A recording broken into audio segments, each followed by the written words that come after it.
More than 20 years after the war in Kosovo ended, the bodies of missing victims are still being discovered. In 2020, a new mass grave was confirmed in Kiževak, Serbia, less than a 20-kilometre drive from the border with Kosovo. The discovery is the fifth site containing such mass graves from the Kosovo War to have been located in Serbia. But how is it that over 2 decades after the war finished, bodies are only now being found?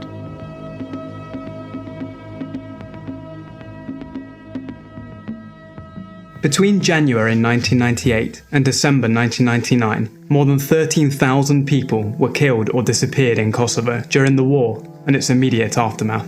To this day, there are still more than 1,600 missing people for whom there is still no official record of what happened to them. Of those who died or disappeared, around 3,000 were military personnel, but over 10,000 were civilians.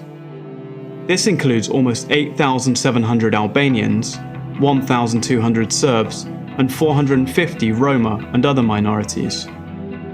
Official evidence from war crimes trials and field reports shows that not only were those in the highest positions of the Yugoslav regime responsible for orchestrating many of these crimes, but there was also a coordinated effort to dispose of the evidence. By the time of the war in Kosovo, Serbia's leaders already knew that mass graves were visible from the air, so they went to extra lengths to conceal their crimes. Many of the people who were murdered were buried in small graves in graveyards near the scenes of the crimes, making them hard for authorities to discover. Well, if you imagine, for example, that you are trying to hide a book, the easiest way for you is to run into a library, put that book into a shelf, and then walk away, right? So the person that was chasing you, looking for that book, will have to go through all the books in the library until they find the book that you are trying to hide, right? So it's similar. The best way to hide a body is to go to a cemetery, which is full of bodies already, and then you place it between graves. Other bodies were transferred en masse to different locations far away. To date, the remains of almost 1,000 Kosovar Albanians have been discovered in mass graves within Serbia.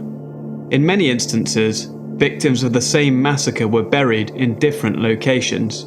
In others, large mass graves were used for the victims of multiple crimes.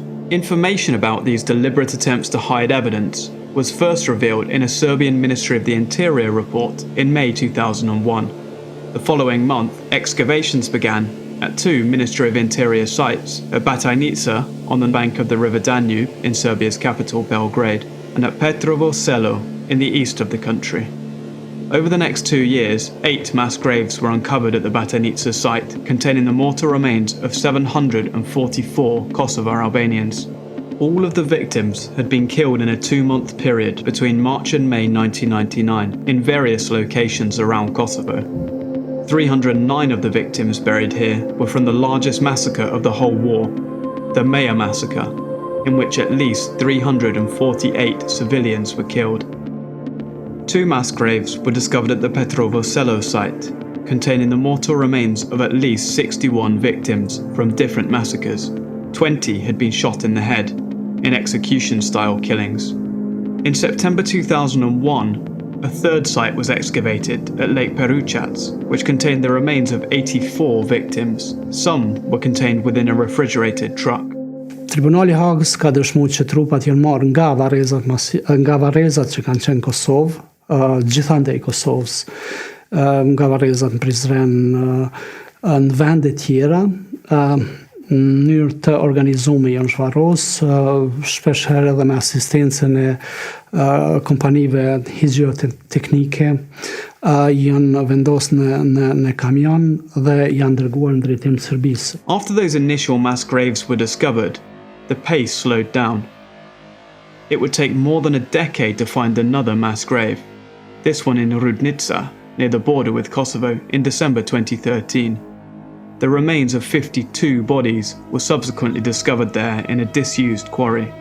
The site had long been suspected of containing a mass grave, but previous efforts to locate it had failed. That's partly because a lot of the information used by authorities to locate mass graves is imprecise. It is often pieced together from various sources. One of the ones that we use is what we call primary sources. Those are usually witnesses, right? That can be someone that is near the event when that happened. It could be someone that was working in the area, someone that is hiding far away, but he can see what's going on, right? It could be someone that escaped. Maybe the killing is happening next to the mass grave, so someone is shooting people and they're dropping them on the grave, and someone managed to escape. We have different cases like this as well. And then they report to the authorities what they saw and where they saw it, right? Or you may have even sometimes perpetrators, someone that was either a collaborator or forced to collaborate. Much of the information used to locate mass graves has come through witness testimony in war crimes trials, both at the ICTY in The Hague and the War Crimes Department of the District Court in Belgrade. But people's memories fade over time, and eyewitnesses also blank out particularly traumatic details.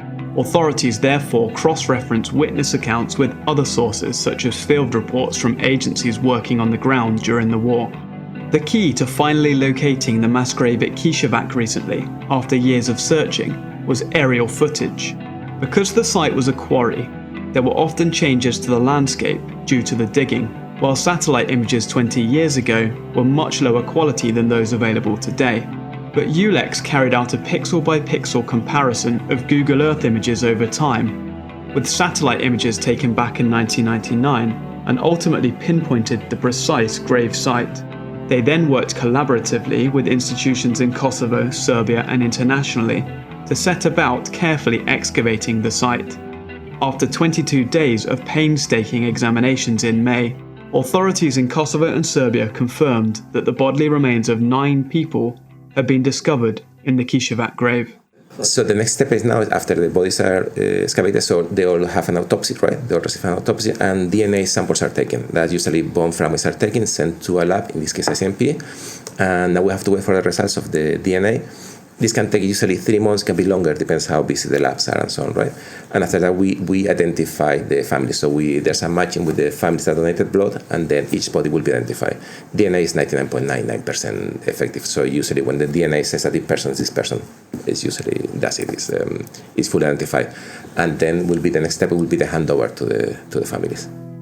For many relatives of those still missing, the painful step of finally learning the fate of their loved ones at least marks some form of closure.